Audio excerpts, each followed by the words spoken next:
Continuamos con más en Los Investigadores Médicos y en este bloque nos dedicamos a hablar acerca de las maravillas que hace la medicina biomolecular. Usted lo pudo escuchar de propia voz de un testimonio de un paciente con esclerosis múltiple. Y pues en este bloque vamos a hablar de los beneficios de la medicina biomolecular y con esta enfermedad. Así que estamos con el doctor Jacobo Aguilar y el doctor Jorge Vargas. Bastante emotiva, ¿verdad? Esa entrevista, doctor, y ver la fuerza que ha tenido Dylan y su mamá. Así es asombroso cómo podemos llegar a la parte, Claudia y Josh, de los testimonios, ¿verdad? De los casos clínicos. Porque nosotros poco es lo que haríamos si no hubieran personas que en algún momento estuvieran dispuestas a tener fe, confianza en tomar una propuesta de medicamento biomolecular y obviamente esperar resultados positivos en este caso. Sí, es que muchas personas suelen ser de repente incrédulas, ¿verdad? Pero lo que tiene que hacer usted es investigar, es buscar en internet información sobre medicina biomolecular, en las páginas de las redes sociales de Laboratorios Farmalab también está toda la información para que usted empiece a conocer los productos y crea, ¿verdad? Y crea en los beneficios maravillosos que otorgan. Bueno, ¿y cómo aborda la medicina biomolecular a este estudio, doctor, y al tratamiento de enfermedades del sistema nervioso central como lo es la esclerosis? El abordaje es bajo las condiciones que habíamos platicado.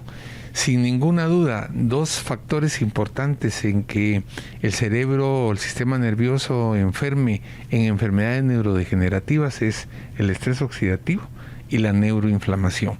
Eso hace que las vainas de mielina, que es a través de donde se conduce el impulso nervioso, que es lo que hace que sintamos y que nos podamos mover, se alteren porque se dañan por segmentos y así se dañan el cerebro, y por eso es que hay síntomas tan diversos como los que nos presentaba Dylan y como los que hablaban los especialistas.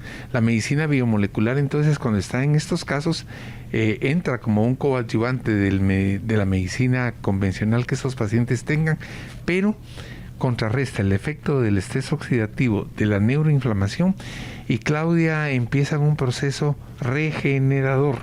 Hay posibilidad de que las vainas de mielina que están dañadas, que están seccionadas, que están afectadas, se recuperen. Pero toda esta explicación, doctor Vargas, de repente nos ayuda a poder saber por qué es que hay mucha influencia en el estrés oxidativo y en la neuroinflamación con esta enfermedad. Sí, resulta de que el estrés oxidativo es bastante afín a producir degeneración celular, que justamente lo mencionaba el doctor. Resulta de que obviamente el estrés oxidativo va a ser un factor prioritario en empezar a dañar las células del sistema nervioso central, que es lo que básicamente implica esta enfermedad. Empieza un daño a nivel celular de las diferentes células que componen al cerebro, y pues a través de esto se van alterando o se van haciendo ciertas se van creando ciertas áreas, ¿verdad? Donde, por ejemplo, algunas de las células que justamente participan en la producción de mielina se alteran y demás. Y era lo que decía el doctor, que a través de eso, pues la conducción que tiene el impulso no llega adecuadamente.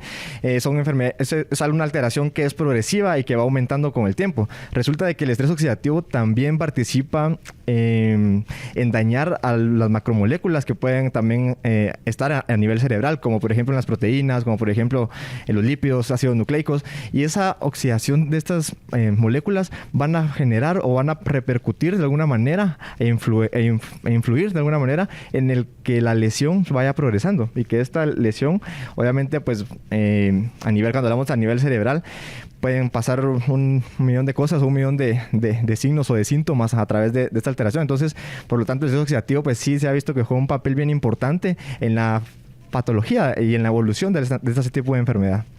Y ahora el respaldo científico que tienen, por ejemplo, los polifenoles en este tipo de enfermedades, doctor, ¿cuál es? Cuando uno accesa a Google científico, a todos los lugares que hay en el terreno digital, en la nube, en donde uno quiera accesar, encuentras tú la acción de los polifenoles sobre el estrés oxidativo y específicamente sobre esclerosis múltiple. Fíjate que hay un artículo reciente muy interesante que habla de cómo hay unas interleucinas. Esas son células inflamatorias y ocurren en cascada. Una inflama, la otra más, la otra más. Y en los pacientes que tienen esclerosis múltiples, los niveles de esas interleucinas están elevados. Pues el estudio consistió en un metaanálisis. Los metaanálisis involucran grandes cantidades de pacientes que tienen esclerosis múltiple. Todos los que recibieron polifenoles, la medición de una interleucina que se llama IL-6, que están elevadas en ellos, en estos grupos de pacientes estuvieron en rangos bajos, aparte de la mejoría clínica de los pacientes. Los compuestos como los que están contemplados en LYMTOX, en Norbrain, tienen sustento bibliográfico de cómo disminuyen estrés oxidativo, evitan radicales libres, y las mediciones que hay en esclerosis múltiple de todas estas respuestas inflamatorias están inhibidos, atenuados o francamente disminuidos. Y hemos hablado también acerca de otorgarle al paciente una mejor calidad de vida, especialmente en casos avanzados, doctor.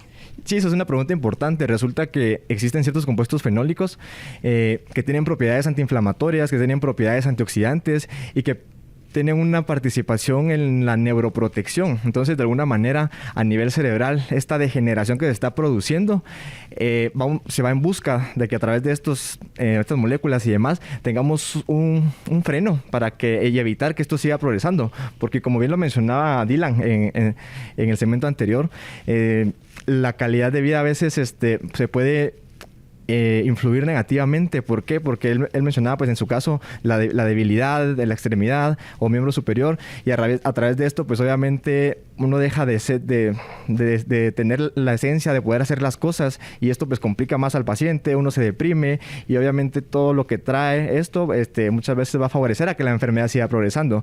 Sin embargo, pues a través de estos productos se ha logrado y se ha visto, ¿verdad?, de que existe bastante evidencia que sí actúan a esos niveles. Por lo tanto, se va a disminuir o a reducir algunos de los síntomas y de esa manera pues influir en la calidad de vida del paciente, ¿no? Para que sea pues una vida pues lo más tranquila posible, que es lo que uno va en busca de. Sí, una vida digna, ¿verdad? Que estén contentos, o tal vez pues no erradicar del todo la enfermedad, pero que estén tranquilos, sin dolor.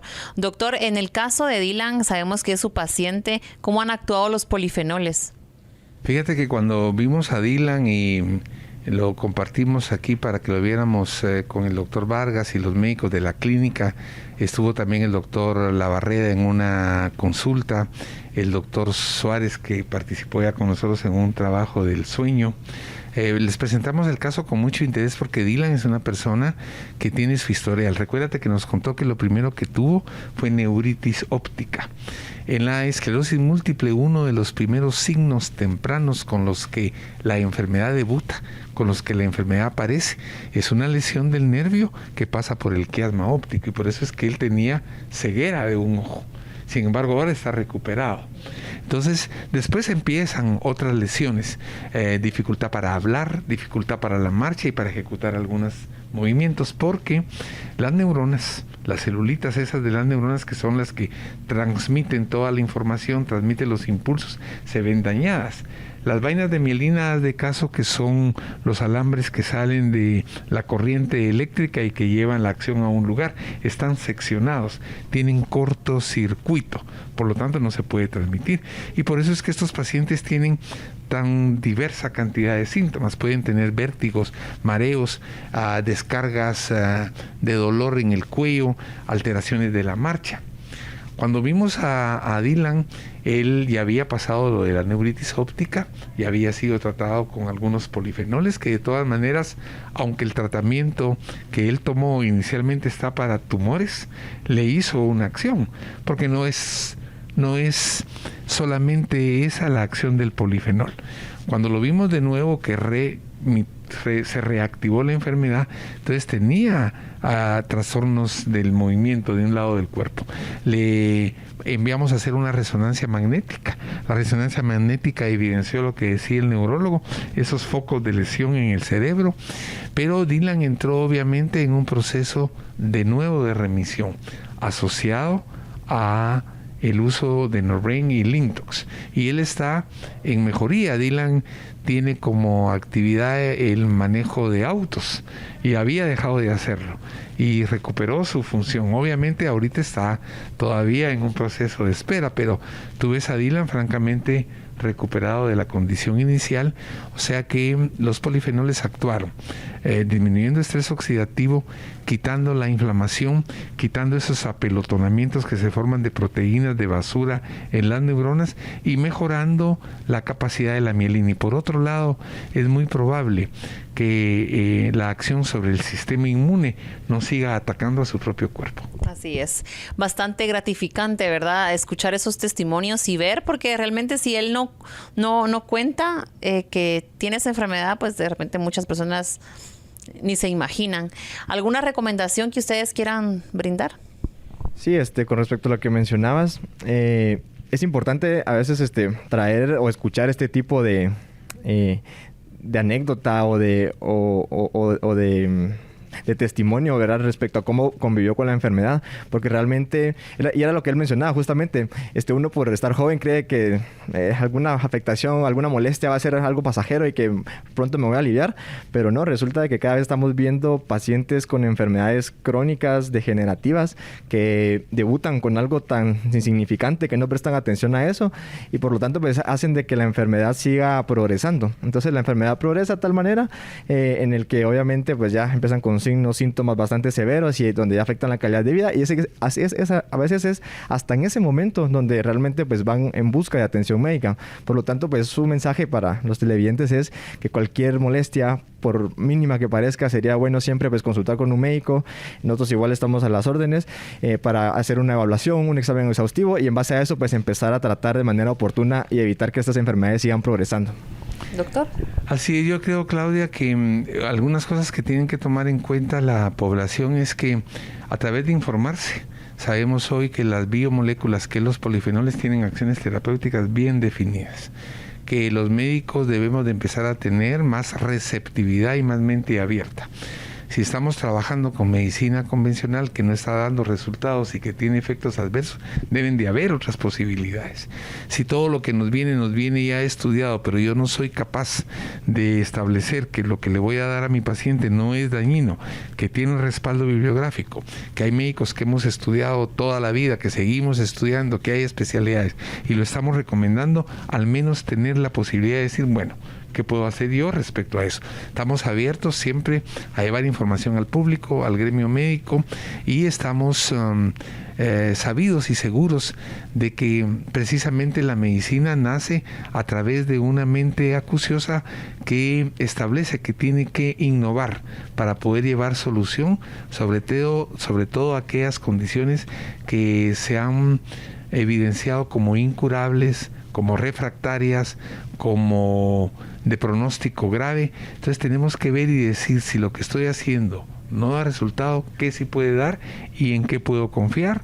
Nosotros tenemos toda una base de exposición al público y a la medicina para que podamos sopesar y sostener todas estas condiciones. Y demostrar también que en Guatemala sí existe investigación científica para la creación de estos productos. Vamos a continuar conociendo más consejos de salud.